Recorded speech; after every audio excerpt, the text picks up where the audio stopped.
I'm Earl Stewart. I welcome you to Earl Stewart on Cars Mystery Shopping Report.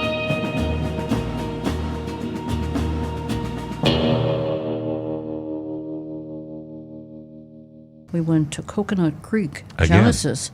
Okay, I'm speaking in the first person, just like I'm Agent Lightning. I arrived later in the day and was greeted by two guys who asked, "Are you already speaking with someone?"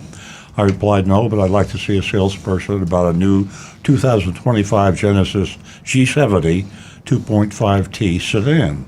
They seemed surprised that I had a specific model in mind and asked, "Have you been shopping around?" Not wanting to lie, I said yes. As a matter of fact, I have. Hopefully, you can make me a customer today. They laughed and said, "Okay, you got a deal. Let's make it happen." They asked, "Which other dealerships have you visited?" I mean, it's you give them credit for being somewhat aggressive and trying to get information that's going to help them sell you a car. I replied, "I'd rather not answer that just yet," and they said they understood.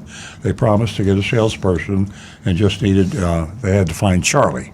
A few minutes later, Charlie came over, introduced himself, offered me a beverage and a snack, and asked, "Which car are you interested in today?" I showed him the model online, a new 2024 Genesis G770. I talked about confusion on year models, what's a new car and what's not a new car, and we talked about a 2025 Genesis is a new car and a 2024 Genesis is a new car, but they're both hugely different in value. So be careful that you know the calendar year of the car you're buying when you're buying it. The MSRP is $48,630, which is, to me, that's a relatively low number. You know, Genesis is a luxury car, and it's a Hyundai. And for a while there, the Hyundai dealers sold Genesis out of their Hyundai dealerships. Now, if you want to be a Genesis dealer, you have to build a whole new showroom. Salesman went to get the keys. I waited, and then saw him walking outside, so I went out to meet him, and we walked to the car together. The federally mandated Monroney label was where it was supposed to be. Out of 10 South Florida shops, we'll find the Monroney label on the window sticker window where it's supposed to be, maybe one time. The MSRP matched what I saw on their website, $48,630. They didn't try to Mickey Mouse the Monroney label with an addendum.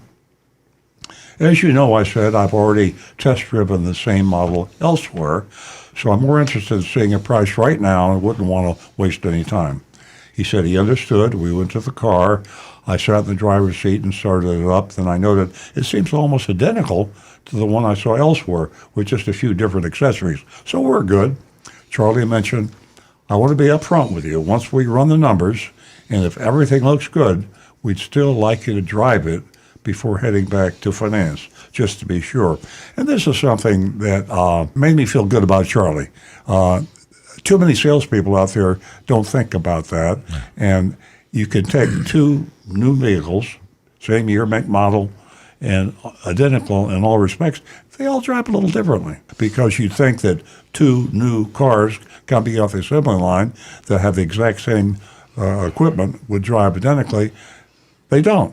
There's a lot of stuff in a car and a lot of systems and a lot of complication, and there's always some little things a little bit different in every new car. So be sure you always drive the new or used car before you buy it. Don't drive one like it, and don't say that you've already driven it at another dealer. You didn't drive it at the other dealer.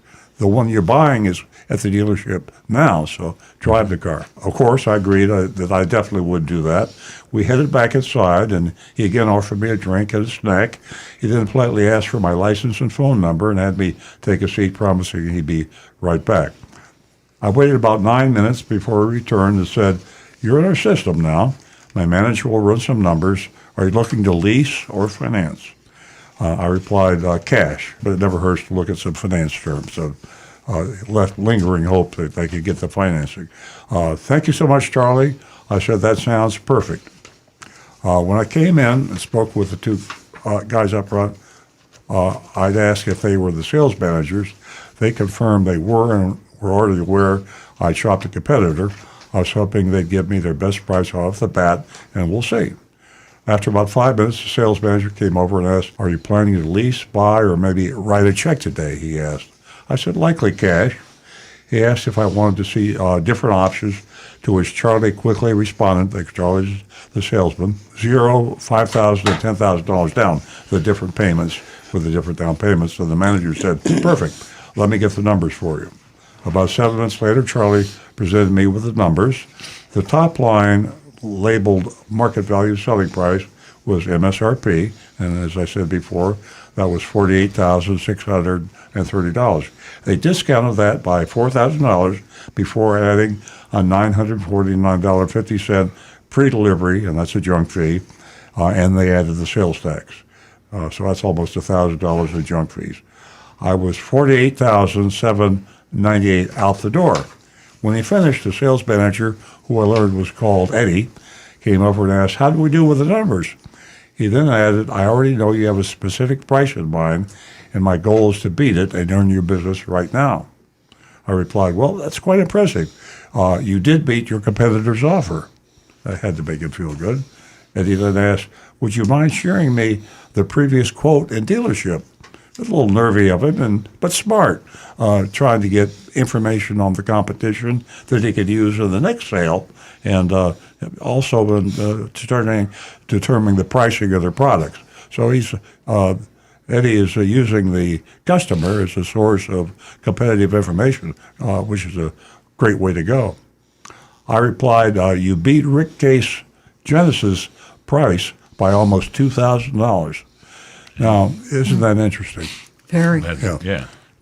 Two Genesis dealers in the same market, and $2,000 difference in the price that the customer pays. In this case here, it was the same customer. So that tells you about the Russian roulette that you play when you buy a car.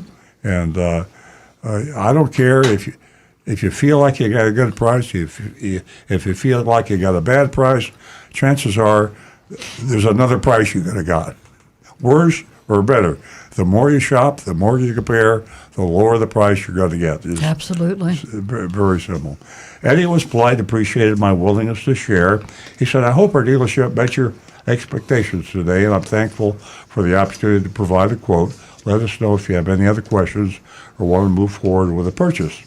He assured me that if I decided to proceed, they could have me out within 2 hours. We're quite busy today, but once the process starts, we'll work quickly to get everything completed. I thank both Eddie and Charlie, saying, "I'll talk to my husband and let you know my decision." So there you have it. That's the Coconut Creek Genesis. I'm going to give them an A. And I'm agreeing with Stu. I'm going to say A. I'm going to give them a B. I think I'm going to do a B+. I am impressed with the dealership. I like the sales manager. I like the salesman. And the fact that they would actually give them a good price. Yeah. Somehow I can't say A when they are openly breaking the law.